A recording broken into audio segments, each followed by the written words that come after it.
Hi friends, welcome to परम classes channel. दोस्तों, आप सभी का एक बार फिर से परम क्लासेस चैनल के इस मंच पर स्वागत है।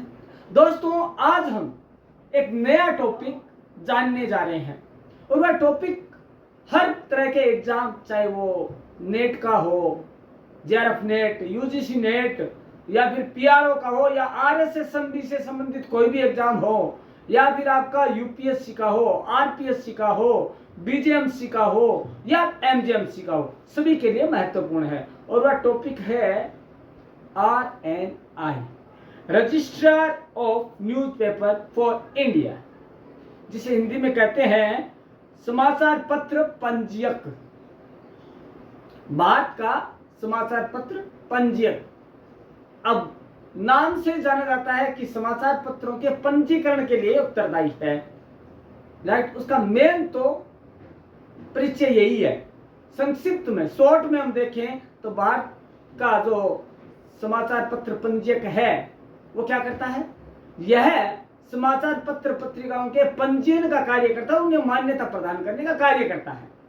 अब बात आती है इसके इतिहास की कि ये कैसे बना, क्या हुआ, कौन कौन इसके संगठन में, क्या इसके कार्य हैं, क्या इसकी कार्य प्रणाली है। दोस्तों, इसे जानने के लिए हमें पूरा देखना पड़ेगा। इसे तो हम पहले हिंदी में जानेंगे, फिर हम इंग्लिश में जानने की कोशिश करेंगे।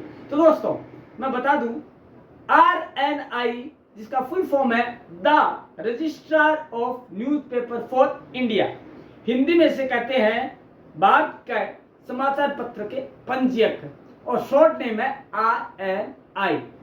राइट, तो हम देखते हैं भारत के समाचार पत्र पंजीयक का कार्यालय दिल्ली में है, जो आमतौर पर आरएनआई के नाम से जाना जाता है। उसका मुख्यालय कहाँ है? नई दिल्ली। दोस्तों, अब आपके साथ साथ में एमसीक्यूज स्टार्ट हो जाते हैं, मल्टीपल चॉइस क्वेश्चन स्टार्ट हो जाते हैं, वस्तुनिष्ठ प्रश्न और उनके उत्तर भी साथ साथ में शुरू होते जा रहे हैं। ध्यान से सुनिएगा, और यदि चूक हो जाए तो वापस भी आप सुन सकते हैं। आपका चैनल है, कभी भी सुन सकते हैं, जिसे आमतौर पर आरएनआई के नाम से जाना जाता है। दोस्तों, आप कोई भी समाचार पत्र उठाकर देखें जो मान्यता प्राप्त है, उस पर आरएनआई नंबर जरूर होगा। जैसे कि एक व्यापारी के लिए जीएसटी नंबर लेना जरूरी है, वैसे ही आरएनआई नंबर हर न्यूज़पेपर के लिए होता है, क्योंकि उससे प्रमाणित होता है कि रजिस्टर्ड है, ये पंजीकृत है। राइट, अब बात आती है इसकी स्थापना कब हुई। तो दोस्तों, प्रथम प्रेस आयोग ने इसी तरह के किसी संगठन की स्थापना की बात कही थी, गठन की बात कही थी कि ऐसा कोई संगठन हो जो इनको मान्यता प्रदान कर सके या इनके पंजीकरण की बात कर सके। तो दोस्तों, जो प्रथम प्रेस आयोग था, उसकी सिफारिशों के आधार पर 1 जुलाई 1956 को यह अस्तित्व में आ गया। कब आया? 1 जुलाई 1956 को किसकी स्थापना हुई? आरएनआई, भारतीय समाचार पत्र पंजीयक की। पूरा नाम क्या है? The registrar of newspaper for India. Right, ये हो गया। इसकी स्थापना प्रेस आयोग, कौन सा प्रेस आयोग? प्रथम प्रेस आयोग, जो कि 1953 में स्थापित हुआ, की सिफारिश पर किया गया। और कैसे किया गया? वो किया गया प्रेस व पुस्तक पंजीकरण अधिनियम। कौन सा अधिनियम? प्रेस व पुस्तक पंजीकरण अधिनियम 1857 में संशोधन करके किया गया, क्योंकि उसका काम भी यही था। प्रेस व पुस्तक पंजीकरण अधिनियम का यही काम था, उसे संशोधन करके और इसकी स्थापना कर दी गई कि यही आज से पंजीकरण का कार्य करेगा, यह संस्था ही करेगी। उसके बाद बात आती है यह किसका विभाग है। तो दोस्तों, आपको वापस बता दें एक बार फिर, यह भारत सरकार के सूचना और प्रसारण मंत्रालय के अंतर्गत ही कार्य करता है। भारतीय सूचना व प्रसारण मंत्रालय के ही अधीन कार्य करता है। मंत्रालय कौन सा है? सूचना व प्रसारण मंत्रालय है, उसके अधीन ये काम करता है, जो कि समाचार पत्र जो स्टार्ट होने वाले उनको पंजीकरण या उन्हें पंजीकृत करने का कार्य करता है, उनके रजिस्ट्रेशन का कार्य करता है। प्रमुख कार्य यही है उसका। फिर बात आती है प्रेस व पुस्तक पंजीकरण अधिनियम में भारतीय समाचार पत्रों के पंजीयक के कर्तव्यों कार्यों को दिया गया है। प्रेस व पुस्तक पंजीकरण अधिनियम 1857 क्या है, उसमें यह है कि एक पंजीयक का क्या कार्य, रजिस्ट्रार का क्या कार्य है। उसका कार्य क्या है, मान्यता प्राप्त करना या उनके हितों की सुरक्षा करना, इस तरह के और भी कार्य जो हम जानेंगे आगे। उसके बाद है, पिछले कुछ वर्षों में भारत में समाचार पत्रों के पंजीयक को सौंपे हुए कुछ दायित्वों के कारण यह कार्यालय कुछ विधि विहित और कुछ सामान्य कार्य भी करता है। दोस्तों, इसे न्याय व्यवस्था की पूरी आजादी है। इसे संविधान के तहत दिए गए कार्य करने हैं।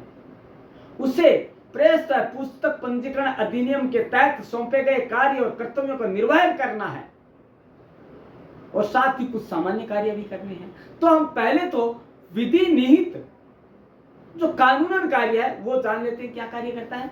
पहला कार्य था देश भर में प्रकाशित समाचार पत्रों का एक रजिस्टर रखना,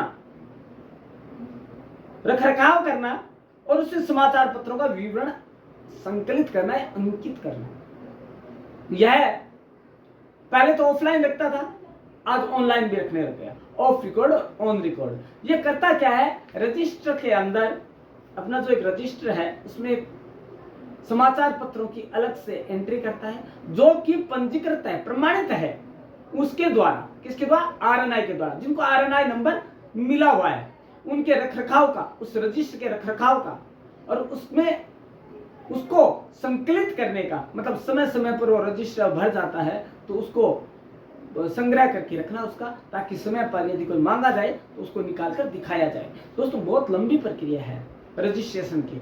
जब कोई समाचार पत्र रजिस्ट्रेशन, कोई समाचार पत्र स्टार्ट करना चाहता है तो उसे कम से कम 20 नाम देने पड़ते हैं जो कि आप रखना चाहते हैं। उन 20 में से यह कार्यालय आरएनआई जो है उनमें से एक आपको देता है कि इनमें से आप सेलेक्ट कर दीजिए कौन सा। एक समाचार पत्र अपनी चॉइस का देता है वो, और वही आपको नाम रखना पड़ता है। ये बात आती है कि पहला तो क्या हुआ, वह रजिस्टर रखता है समाचार पत्र जो पंजीकृत है उनका रखरखाव रखता है और उनका संकलन भी करता है और उनका विवरण भी संकलित करता है समाचार पत्रों का। कब नहीं निकला, कब से निकल रहा है, कितने अंक हो गए, क्या क्या छुट्टियां हुई उस दिन, सारा का सारा, कितने उसमें कर्मचारी कार्य करते हैं, यहां तक इनका भी ध्यान रखना पड़ता है। आगे आती है, वेद घोषणा के अंतर्गत प्रकाशित समाचार पत्रों को पंजीकरण प्रमाण पत्र जारी करना। वेद घोषणा क्या है, यह है कि हम या मैं एक तो द्वारा घोषणा करता हूं कि हमारा उद्देश्य समाज सेवा रहेगा उस टाइप का, और हमारी कोई और कंपनी नहीं है या हम शेयर धारक है, ये उस तरह की कोई घोषणा करते हैं। समाचार पत्र का जो मालिक होता है या प्रधान संपादक होता है या उनका जो ग्रुप होता है वो, तो उसके अंतर्गत घोषणा करने के बाद उसका पंजीकरण होता है और पंजीकरण करने के बाद उन्हें प्रमाण पत्र जारी किया जाता है कि भैया ये पंजीकृत है और इसके तहत ये कार्य करेगा। मंथली है कि डेली है कि पाक्षिक है या वीकली है या त्रैमासिक, जो भी है उसकी क्वालिटी या जो भी उसका ड्यूरेशन है, किस ढंग से निकलेगा, तो वो उसे प्रदान किया जाता है समाचार पत्र। उसके बाद बात आती है, समाचार पत्रों के प्रकाशकों द्वारा प्रेस व पुस्तक पंजीकरण अधिनियम की धारा 19D के तहत, कौन सी धारा, 19D के तहत प्रसारण स्वामित्व आदि सूचना के साथ प्रतिवर्ष भेजे गए वार्षिक विवरण की जांच करना। आगे ना बात, हर वर्ष इनको क्या करना पड़ता है समाचार पत्रों को, कि कहीं इन्होंने बेच तो नहीं दिया है, किसके पास है प्रकाशन और या प्रसारण का स्वामित्व, किसके पास है, मालिक कौन है उसका, कहीं बिक्री के लिए तो पेश नहीं हो गया वो, कहीं उसका स्वामित्व हस्तांतरित तो नहीं कर दिया गया वो, और उसका विवरण, कौन सा विवरण, प्रतिवर्ष भेजे गए वार्षिक विवरण की जांच करता है कि आपके इतने निकले हैं कि नहीं है। तो इसकी जांच कैसे करता है मैं बता दूं आपको, वो बहुत समझदार है, जिम्मेदार है। वो क्या करता है, हर वर्ष किसी भी समाचार पत्र का कोई भी अंक मंगवा कर देख लेगा आपसे। आपने कहा कि मेरा 10 सालों से निकल रहा है, हर वर्ष आपने रिपोर्ट भेजी, जब वो जांच करने बैठता है ना, रजिस्ट्रार है वो, प्रेस रजिस्ट्रार, वो क्या करेगा, प्रेस पंजीयक अधिकारी, वो किसी भी डेट का कोई भी अंक मंगवा लेगा ऑफिस में, बोला वो ला के दीजिए। और इस तरह से वो जांच करता है। बहुत कठिन जांच होती है। यदि आप फंस गए तो आपका जो पंजीकरण है वो निरस्त भी हो सकता है, रजिस्ट्रेशन है वो निरस्त और कैंसिल भी हो सकता है यदि आप उस पर खरे नहीं उतरते हैं। आगे बात आती है इच्छुक प्रकाशकों को घोषणा दायर करने के लिए जिला मजिस्ट्रेटों को उपलब्ध नामों की सूचना देना। देखिए होता क्या है, समाचार पत्र कई नाम देता है कि मेरे को इनमें से एक नाम रखना है, तो वो नाम किसको देगा? जिला मजिस्ट्रेटों के सामने उपलब्ध करवा देगा। और उन मालिकों के नाम भी जो कि इस प्रकाशन के या इस पब्लिकेशन के मालिक रहेंगे, उनके नाम जिलाधीश के सामने पेश करना कि भैया इन पे किसी तरह का कोई दिवालियापन का, किसी तरह का मानसिक असंतुलन का कोई वाद तो नहीं है, या किसी तरह की इनकी जो मानसिक स्थिति वो सही तो है ना। इस टाइप के सवालों के लिए जिला मजिस्ट्रेटों के सामने उपलब्ध करवा देता। नामों की सूची की ये लोग हैं वो चलाएंगे, और ये निष्ठा के साथ चलाएंगे या क्या है वो सारा का सारा निर्णय के लिए जिला मजिस्ट्रेट के सामने पेश कर दिया जाता है।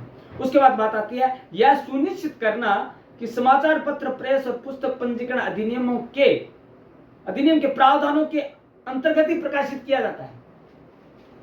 दोस्तों, जैसा कि आरएनआई की स्थापना प्रेस और पुस्तक पंजीकरण अधिनियम 1857 में परिवर्तन करके किया गया, संशोधन करके किया गया, तो यह देखा जाना बहुत लाजमी हो जाता है कि जो समाचार पत्र प्रकाशित हो रहा है क्या वह पुस्तक, प्रेस और पुस्तक पंजीकरण अधिनियम के नियमों के तहत तो हो रहा है ना। कहीं उसके इतर तो जाकर नहीं होता, कहीं समाज सेवा की बजाय प्रोफेशन तो नहीं हो गया, या जो उद्देश्य उन्होंने दिया है आवेदन के समय उसी को ध्यान में रखकर किया जा रहा है या नहीं है। तो इन चीजों को ध्यान में रखना जरूरी है। यही वो कार्य करता है, ये चीजें देखने का कार्य कौन करता है? आरएनआई करता है। उसके बाद बात आती है प्रेस और पुस्तक पंजीकरण अधिनियम की धारा 19F, पहले थी 19D, अब 19F के अंतर्गत प्रकाशकों द्वारा अपने वार्षिक विवरणों में दिए गए प्रसार दावों की जांच करना। यदि कोई ये कहता है कि हमारे सर्कुलर इतना है तो उसकी जांच करना, वो सर्कुलर की जांच कैसे करेगा? तो मैं बता दूं आपको, ऑडिट ब्यूरो ऑफ सर्कुलेशन एक संस्था है जिसके बारे में हमने हमारे पूर्ववर्ती वीडियो में जाना है, आपने भी जाना है, और आप देख सकते हैं कि एबीसी क्या है, ऑडिट ब्यूरो ऑफ सर्कुलेशन, जो इस बात को प्रमाणित करता है कि इस समाचार पत्र की वास्तविक प्रसारण संख्या क्या है। उसके आधार पर और भी कई सर्वे है, औचक निरीक्षण है, उसके द्वारा पता कर सकता है कि प्रसारण संख्या क्या है, या प्रसारण नियमों को ध्यान में रखा तो जा रहे हैं ना, या प्रसारण के मापदंडों या मानदंडों को उपेक्षित तो नहीं किया गया। इन चीजों का ध्यान कौन सी धारा के तहत किया जाता है? 19F के तहत किया जाता है। उसके बाद बात आती है भारत में प्रेस के बारे में उपलब्ध समस्त सूचनाओं और आंकड़ों और विशेष रूप से प्रसार तथा समान स्वामित्व वाली इकाइयों के क्षेत्र में उभरती प्रवृत्तियों के उल्लेख के साथ एक रिपोर्ट तैयार करना।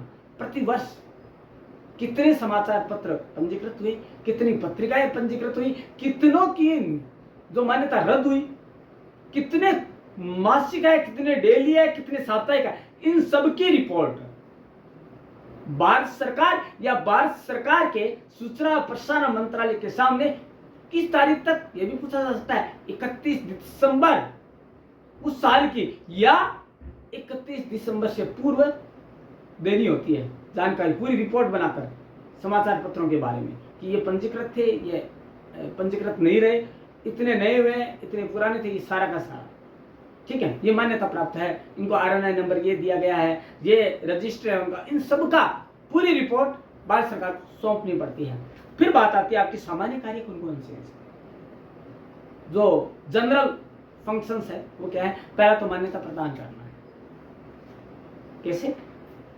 अखबारी कागज आवंटन नीति तथा दिशा निर्देशों का क्रियान्वयन व समाचार पत्रों को मान्यता प्राप्त जारी करना तथा जिससे वे अखबारी कागज का आयात कर सके और विदेशी कागज का भी आयात कर सके। दोस्तों, किसी भी समाचार पत्र को, किसी भी पत्रिका को क्यों जरूरत है आरएनआई की, क्यों जरूरत है पंजीकरण की, क्यों जरूरत है रजिस्ट्रेशन की? क्योंकि रजिस्ट्रेशन वह एक नियमावली है, वह आपको सत्यापित करने का प्रमाण है कि आप पंजीकृत हैं, आप जो चाहे वो नहीं कर सकते, आपको नियमों में बंधकर कार्य करना पड़ता है। तो इन सब को ये इसलिए दिया जाता है प्रमाण पत्र कि आपको अखबारी कागज चाहिए। दोस्तों मैं बता दूं कि कई बार ऐसा देखा गया है कि समाचार पत्र यह कहता है कि हमारे 10,000 कॉपियां प्रकाशित होती है, ये हमारा सर्कुलर है, सर्कुलेशन है वो 10,000 का है, लेकिन होता 2,000 ही। और वो क्या करते हैं, पेपर अखबारी कागज है वो गवर्नमेंट से न्यूनतम दरों पर, रियायती दरों पर मंगवा लेते हैं, उनका मिसयूज करते हैं। जैसे कि नोटबुक बना दी, कॉपीज बना दी, लिखने के लिए बना दिया, ये सारा, और मार्केट में बेच देते हैं। तो इन सबको प्रमाणित करने का कार्य, ताकि वह मिसयूज ना कर सके, जो समाचार पत्र है, पत्रिका है, वो अपने कर्तव्यों का मिसयूज ना करे, अपने अधिकारों का, इसलिए क्या है, प्रमाणित करना पड़ता है, जिससे कि विदेशी अखबार भी, विदेशी जो पेपर है अखबार का, वो भी परचेज कर सके। एक जरूरी कार्य ये भी है कि यदि किसी को मान्यता प्राप्त है तो कभी भी उच्छृंखलता नहीं कर पाएगा, वह किसी के साथ भेदभाव नहीं कर पाएगा, और वह पीत पत्रकारिता करने से पहले 4 बार सोचेगा, क्योंकि उसे पता है यदि हमने पत्रकारिता के मूल्यों से इतर जाकर कार्य किया तो आरएनआई हमारी मान्यता रद्द कर सकता है, हमारे पंजीकरण को रद्द कर सकता है। इसलिए भी नकेल कसने के लिए आरएनआई का प्रमुख कार्य क्या है, उन्हें पंजीकरण प्रदान करना। उसके बाद बात आती है आपको समाचार पत्र प्रतिष्ठानों की मुद्रण व कंपोजिंग मशीन तथा अन्य संबंधित सामग्री आयात करने के लिए आवश्यक जरूरतों को मूल्यांकित और प्रकाशित करना और प्रमाणित करना। दोस्तों होता क्या है, कई बार समाचार पत्र ये कह देते हैं हमारे यहाँ पे 4 मशीनों की जरूरत है साहब, हमारे यहाँ 10 मशीनों की जरूरत है, और उन मशीनों के बिना हमारे कंपोजिंग का या मुद्रण का काम नहीं होगा। लेकिन वो गलत होते हैं, क्योंकि वो मशीनें मंगवाकर आयात करके और क्या करते हैं, मिसयूज करते हैं, उनको कहीं भी बेच देते हैं, अच्छा मुनाफा कमाते हैं। तो इस संबंध में भी उनका मेन क्या है, पर्पज क्या है कि उनको ये जरूरतों को मूल्यांकित करना कि वाकई में इसको मशीन की जरूरत है नहीं, मुद्रण मशीन जो उनके पास है उससे काम चल रहा है या नहीं चल रहा है। तो यदि चल रहा है तो कोई जरूरत ही नहीं है मंगवाने की, यदि नहीं चल रहा है तो जितने संख्या में चाहिए उसी संख्या में आयात का उनको पंजीकरण दिया जाता है, छूट दी जाती है, नहीं तो नहीं दी जाती। तो ये उनके कार्य है एक आरएनआई का, भारतीय समाचार पत्र पंजीयक के। अब बात आती है, कार्य तो है लेकिन उन कार्यों के निर्वहन के लिए, कार्यों के कार्यान्वयन के लिए एक संगठन की जरूरत होती है, एक ऑर्गेनाइजेशनल सेटअप की जरूरत होती है। तो कौन कौन होते हैं, तो बात करते हैं पहले कि इसका जो मुख्यालय वो कहाँ है, नई दिल्ली में है। कहां पर है, नई दिल्ली में मुख्यालय। बात आती है कि उसका जो सेटअप है वो क्या है। तो हम सेटअप की बात करते हैं, तो सेटअप ये है, एक तो पद नाम में देखेंगे हम, पद नाम क्या है, पद संख्या क्या है, पद की श्रेणी क्या है। हम ऑर्डर ऊपर से नीचे जानेंगे कौन कौन से क्या पद पर है। तो पहला जो सर्वोच्च पद है वो प्रेस पंजीयक का है, जो सारी चीजों के लिए उत्तरदायी है। जिस समाचार पत्र में कौन होता है, एडिटर या चीफ एडिटर, है ना। तो वे एडिटर क्या होते हैं, उसके लिए उत्तरदायी होते हैं क्या, कि जो छपेगा, जो प्रकाशित होगा, उन सब के लिए उत्तरदायी कौन है, एडिटर है। वैसे ही मान्यता प्रदान करना, पंजीकरण करना, रजिस्ट्रेशन जारी करना और उनको रजिस्ट्रेशन नहीं देना, उनको निरस्त करना, ये सबका उत्तरदायित्व किसका है, प्रेस पंजीयक का है। और ये एक होता है खाली। देखिए किसी भी समाचार पत्र में या किसी मीडिया में संपादक या निर्देशक एक ही होता है, बाकी उसकी सहायता के लिए कुछ भी हो सकता है। एक बात आई, घर में आपके रियल दादाजी कितने, एक ही तो है ना। उनके हेल्प के लिए पापा, चाचा, ताऊ सब हो सकते हैं, और हम भी हो सकते हैं, मतलब बच्चे भी हो सकते हैं, लेकिन प्रमुख कितना हुआ, एक। तो इसमें भी कितना है, मुखिया एक है, प्रेस पंजीयक। उसका ग्रुप कौन सा, कै, सबसे ऊपर हाईएस्ट पोस्ट इसी की होती है। दूसरा होता है अतिरिक्त प्रेस पंजीयक, यदि कभी ये छुट्टी पे रहा तो कौन देखेगा, ये देखेंगे। एडिशनल प्रेस रजिस्ट्रार, ये काम उसका देखते हैं, ये भी एक होता है, और ये भी ग्रुप कै की है, क्योंकि उसी के समकक्ष होता है। उसके बाद बात आती है उप प्रेस पंजीयक, ये उन दोनों, ये उनकी सेवा के लिए है, उनके अंडर में काम करते हैं। यह भी एक ही होता है संख्या में और ग्रुप कै का ही है, क्योंकि उनसे थोड़ा सा नीचे है, राइट। उसके बाद बात आती है सहायक प्रेस पंजक, यह उप प्रेस और प्रेस पंजक उनकी सहायता के लिए होता है, यह भी एक ही होता है। ग्रुप कै का ही यह श्रेणी का पद है या अधिकारी है। उसके बाद आता है वरिष्ठ परिचालन अधिकारी। अब इन सब ने जो ऑर्डर दिया उसके अनुसार कार्यालय को कैसे चलाना है, कैसे उसका परिचालन करना है, कैसे उसका संचालन करना है, यह भी पद में एक ही होता है और यह भी ग्रुप कै का, ग्रुप ए का अधिकारी है। उसके बाद आता है अनुभाग अधिकारी। अब यह संचालन तो करना है, लेकिन संचालन कैसे करें, अकेला तो कर नहीं सकता, तो उसकी सहायता के लिए अनुभाग अधिकारी होते हैं, अलग अलग अनुभाग। ये सूचना का है, ये विज्ञापन का है, या ये इस पंजीयन का है, इस तरह से करके 5 है और वो 5 होते हैं, एक नहीं, वो 5 होंगे, क्योंकि जरूरतें काफी है, सबकी सेवा करनी है ना, इसलिए। और वह भी ग्रुप ख का है, ग्रुप बी कैडर बी में चला जाता है वो, और श्रेणी भी बी में चला जाता है, क्योंकि उनकी सहायता के लिए लास्ट ये है होता है। उसके बाद आता है पंजीयक पर्यवेक्षक, ये 2 होते हैं और ये ग्रुप ख का ही है। होता क्या है, होता क्या है, पर्यवेक्षक, भाई आपको पंजीकरण दे दिया, आपको मान्यता दे दी, आपका रजिस्ट्रेशन कर दिया, लेकिन क्या यह सही अर्थों में सही हुआ है, क्या यह गलत तो नहीं हुआ निर्णय, तो प्रेस पंजीयक तो जाएगा नहीं, न अतिरिक्त जाएगा, तो जाएगा कौन, इसको भेजा जाएगा कि तुम ये जांच करके आओ कि कहीं गलत तो नहीं हो रहा काम, कहीं गलत तो मान्यता नहीं दे दी गई है। इन सबको जांचने के लिए क्या किया जाता है, इसकी नियुक्ति की जाती है, और वह है पंजीयक पर्यवेक्षक। सारी चीजों की जांच करना, कभी भी औचक निरीक्षण करके कि पेपर कहीं ज्यादा तो नहीं मंगा लिया, अखबारी कागज कहीं ज्यादा तो नहीं मंगा लिया, क्या सर्कुलेशन उतना ही है जितना पेपर मंगाया गया है, क्या मशीनें उतनी है जितनी होनी चाहिए, या फिर बेचने के लिए भी मंगवा दी। इन सबका पर्यवेक्षण कौन करेगा, यह पंजीयक पर्यवेक्षक है, वो करेगा। उसके बाद है सहायक निदेशक, जो कि पूरे विभाग का होता है, यह भी एक होता है और ग्रुप कै का या केडर कै का अधिकारी है। वरिष्ठ सांख्यिकी अधिकारी, सांख्यिकी नॉलेज रखना, किस साल में कितनों का हुआ, किस साल में कितनों का वो पंजीकरण हुआ, कितनों का निरस्त किया गया, किस वजह से किया गया, कितना मतलब क्रम बढ़ा, कितना प्रतिशत बढ़ा और कितना घटा, इन सब का ब्यौरा रखने का ये एक है, वो है वरिष्ठ सांख्यिकी अधिकारी। और वो एक होता है, वो भी ग्रुप ख का होता है, ग्रुप बी कैडर बी का होता है, वो अधिकारी होता है। उसके बाद आता है परिचालन अधिकारी। परिचालन अधिकारी एक तो वरिष्ठ होता है और एक परिचालन अधिकारी है, वरिष्ठ की सहायता के लिए है सारे के सारे। तो ये भी क्या होगा, ये भी 2 है, जहां पे वरिष्ठ परिचालन अधिकारी जाएगा वहां पे ये जाएगा परिचालन अधिकारी, उनकी हेल्प करेगा, तो ये 2 है, क्योंकि वो भी 2 है, तो ग्रुप ख का अधिकारी।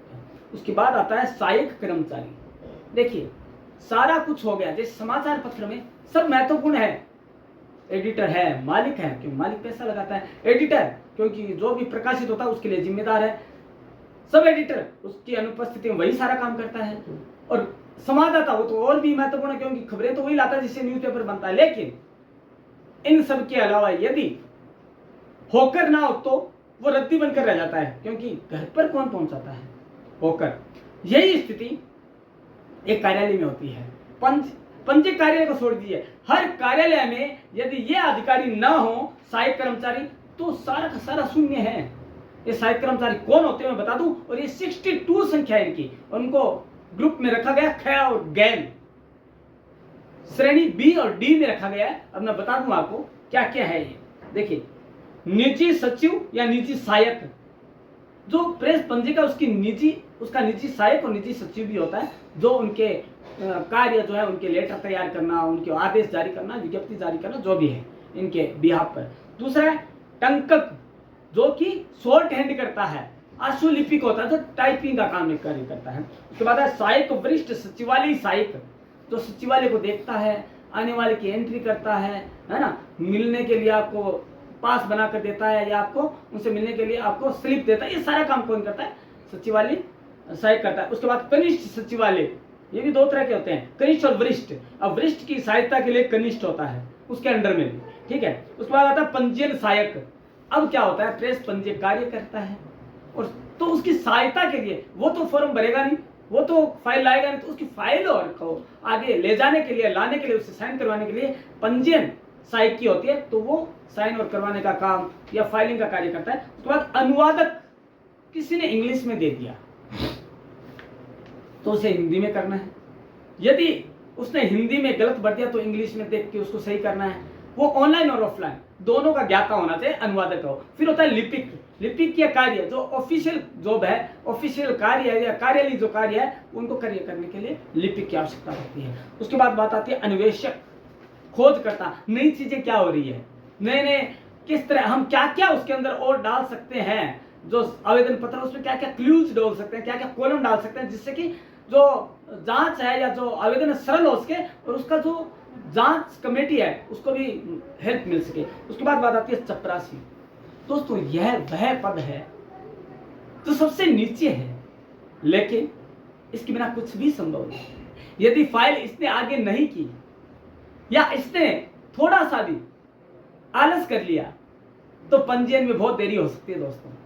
और पंजीयन में देरी मतलब समय की बर्बादी और पैसे की बर्बादी, दोनों ही, लागत और समय दोनों की बर्बादी हो सकती है। लेकिन दोस्तों पैसा तो फिर भी आ जाता है, लेकिन time and tide wait for none. और इसी से बचाने के लिए एक चपरासी पद है। हर कार्यालय में चपरासी वह पद है जो सबकी सेवा करता है, उसे मेवा मिले ना मिले लेकिन सेवा उसका प्रमुख कार्य है। दोस्तों अगला है सफाई कर्मचारी। दोस्तों हमारे घर की सफाई के लिए भी सफाई कर्मी आते हैं, हुप्पर आते हैं।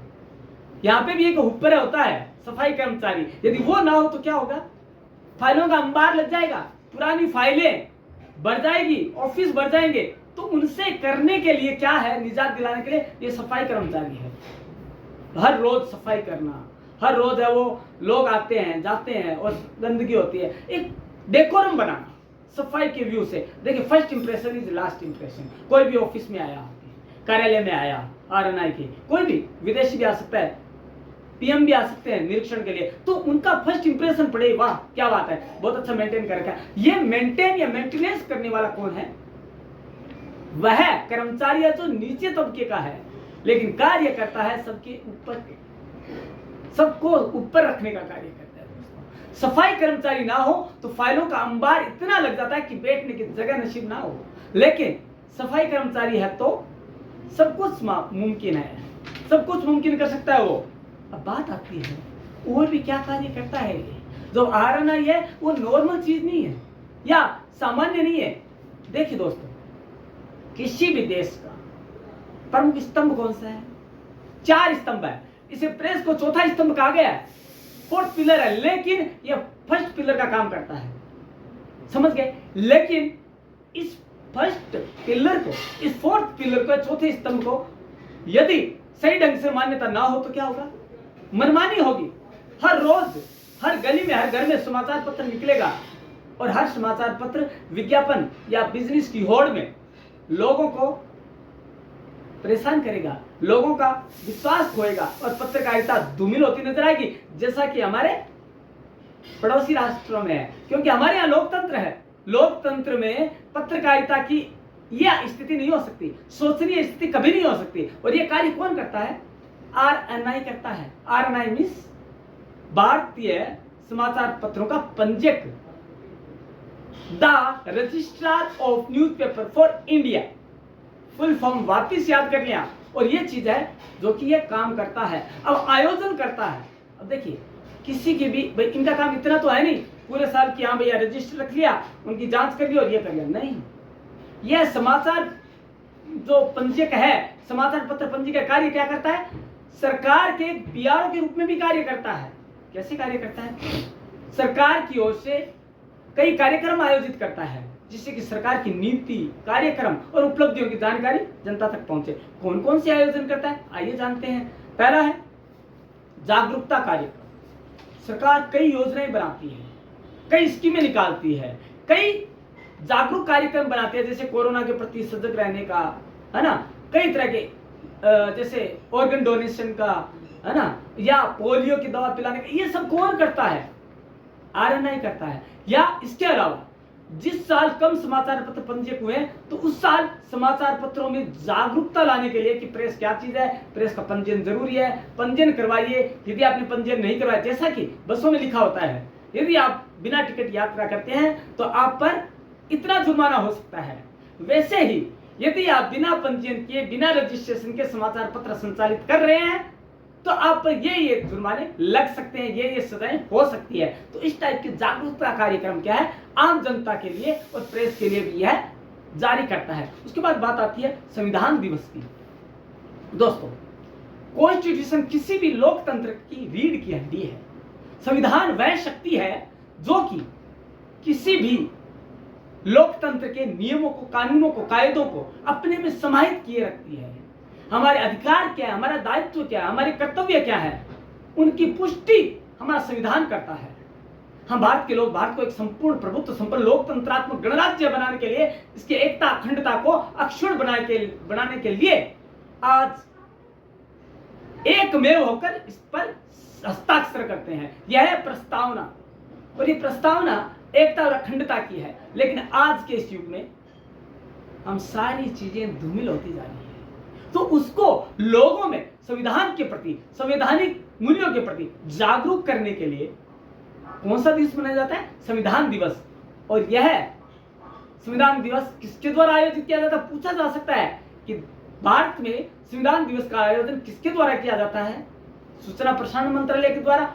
हाँ, यह है, क्योंकि इसके अंडर में तो कार्य करता है। लेकिन यदि 4 ऑप्शन है और उसमें आरएनआई विद्या, तो राइट होगा आरएनआई, क्योंकि यह उसके विभाग के रूप में कार्य कर रहा है, न कि सूचना और प्रसारण मंत्रालय जारी करेगा या दिवस मनाने का। वो ऑर्डर दे सकता है, लेकिन आयोजन का जिम्मा किस पे है? संविधान दिवस का ये आरएनआई पे है। जैसे कि एडिटर है, एडिटर को ऑर्डर कौन देता है? मालिक देता है, लेकिन कार्य किसको करना है? एडिटर को करना है। तो वही सेम यहाँ पे लागू होता है। उसके बाद आती है राष्ट्रीय एकता संकल्प दिवस। दोस्तों, कई बार ऐसा हुआ है, राष्ट्र की एकता और अखंडता को हिलाने के लिए विरोधी ताकतों ने, विरोधी राष्ट्रों ने बहुत हिम्मत की, बहुत कोशिशें की, लेकिन जो भारत की एकता और अखंडता है, इसकी स्वतंत्रता के साथ इन्होंने जो एक प्रण लिया, उसी को हिला नहीं पाया, एक लेश मात्र भी नहीं हिला पाया। इसका वजह क्या है? इसकी वजह क्या है? लोगों में एकता और अखंडता के प्रति जागरूकता लाने का कार्य और संकल्प जो हम लेते हैं। एक संकल्प होता है दिखावटी और एक होता है अंतः आत्मिक। वो आत्मिक संकल्प दिलाने का कार्य कौन करता है? राष्ट्र के आम नागरिक को ये वही करता है आरएनआई, ताकि लोगों में एकता और अखंडता के जो मूल्य हैं, जो बीज रोपण हुए हैं, वो हमेशा के लिए फलीभूत रहे, फले फूले, पल्लवित होता रहे, न कि अपना दम तोड़ दे। उसके बाद बात आती है स्वच्छता पखवाड़ा। सरकार है वो स्वच्छता के लिए, लोगों को जागरूक करने के लिए स्वच्छता पखवाड़ा लगाती है। उसके लिए कई प्रतियोगिताएं आयोजित करती है, कंपटीशन आयोजन किया जाता है। उनके लिए लोगों को जागरूक करने के लिए, आगे लाने के लिए कई प्रतियोगिताओं का आयोजन करके उनको गिफ्ट दिया जाता है, उपहार दिए जाते हैं। उन सबका देखिए आदेश कौन दे रहा है, निर्देश कौन दे रहा है? गवर्नमेंट या भारत का सूचना व प्रसारण मंत्रालय है। लेकिन कार्य किसको करना है? आरएनआई को करना है। तो आरएनआई क्या करता है? स्वच्छता पखवाड़ा लागू करता है, जिससे कि लोग स्वच्छता के प्रति जागरूक हों। स्वच्छता हर किसी की तरह की, वैचारिक की, खाली बाहरी नहीं, वैचारिक स्वच्छता और बाह्य स्वच्छता दोनों के लिए यह जारी करता है। कई तरह की विज्ञप्तियां जारी करता है, कई तरह की प्रतियोगिताएं आयोजित करवाता है, ताकि लोग आगे बढ़ चढ़ कर उसमें हिस्सा लें। उसके बाद आता है आपका स्वच्छता अभियान। दोस्तों, हम बाहरी स्वच्छता को यदि अपनाएं और हमारे वैचारिक जो स्वच्छता है, शुद्धता वो ना हो, तो कोई मतलब नहीं है दोस्तों। तो इन दोनों के लिए यह आरएनआई प्रयास करता है, प्रयासरत है आज भी। और यह इस मामले में समाचार जो सरकार है देश की, उसके एक सहयोगी के रूप में कार्य करता है। सरकार निश्चिंत है, एकदम चिंता मुक्त है कि मेरे को कार्य करना है। यह आरएनआई कार्य करता है और उसके बिहाफ पर कार्य करता है। तो दोस्तों, यह जानना जरूरी है कि वर्तमान युग में आज एक महत्वपूर्ण वस्तुनिष्ठ प्रश्न बनता है कि आज है वो प्रेस पंजीयक कौन है आज की डेट 2024 में कौन है? तो उसका नाम है Bhupendra Kainthola. Bhupendra Kainthola is the present press registrar of India. Bhupendra Kainthola. और ये किसके प्रति उत्तरदायी है? रिलायबल किसके प्रति है? ओनली भारत के सूचना और प्रसारण मंत्रालय के प्रति है और किसी के लिए नहीं है, गवर्नमेंट के लिए भी नहीं, क्योंकि मंत्रालय वो है गवर्नमेंट का हिस्सा, लेकिन अंततः है सूचना और प्रसारण मंत्रालय के लिए वह उत्तरदायी रहता है। तो दोस्तों आज के इस जो वीडियो है उसमें कई एमसीक्यूज आए हैं। तो एमसीक्यूज क्या क्या है हम उन पर थोड़ा सा गौर फरमाते हैं। पहला तो यह है किसकी सिफारिशों पर आरएनआई का गठन हुआ? किसकी सिफारिशें थी वो? प्रथम प्रेस आयोग की, जिसका गठन 1953 में, राइट। उसके बाद बात आती है आरएनआई का पूरा नाम क्या है, फुल फॉर्म क्या है? Registrar of newspaper for India. Of भी कर सकते हैं, न्यूज़पेपर ऑफ नहीं, फॉर इंडिया है। इसका हिंदी में क्या कहते हैं? समाचार पत्र पंजीयक, जहां से पंजीकरण होता है, राइट। उसके बाद बात आती है इसका मुख्य कार्य क्या है? समाचार पत्रों का पंजीकरण करना, राइट। उसके बाद आती है इसकी स्थापना कब हुई? सबसे बड़ा सवाल तो ये है, जन्म हो गया और हमें पता ही नहीं है कि हमारा जन्म दिवस कब आता, तो थोड़ा सा अजीब लगता है। तो 29 फरवरी तो हो नहीं सकती, तो इसका जो जन्म हुआ तो वो कब हुआ? 1 जुलाई 1956 को। और कैसे हुआ? इसका जन्म हुआ प्रेस और पुस्तक पंजीकरण अधिनियम 1857 में चेंजेस करके हुआ। उसमें चेंज हुआ कुछ और उसके बाद हुआ, उसके बाद होने के बाद कई शर्तें उसमें लागू की गई, उनको चेंज किया गया, उसके बाद हुआ। बस कुछ और है, एक सवाल और हम वस्तुनिष्ठ सवाल के रूप में जाते जाते जानते हैं कि वर्तमान के इसके पंजीयक कौन है, प्रेस पंजीयक कौन है? तो उनका नाम है, अभी हमने जाना था, भूपेंद्र कैंथोला। क्या नाम है?